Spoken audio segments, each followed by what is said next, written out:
ஆசை கோபம் களவு கொள்பவன் பேசத் தெரிந்த மிருகம்.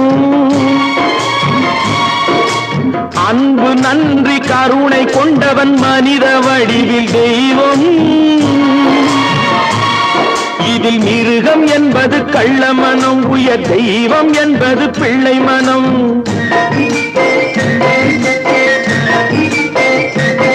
இந்த 6 கட்டளை அறிந்த மனது ஆண்டவன் வாழும் வெள்ளை மனம், ஆண்டவன் வாழும் வெள்ளை மனம்.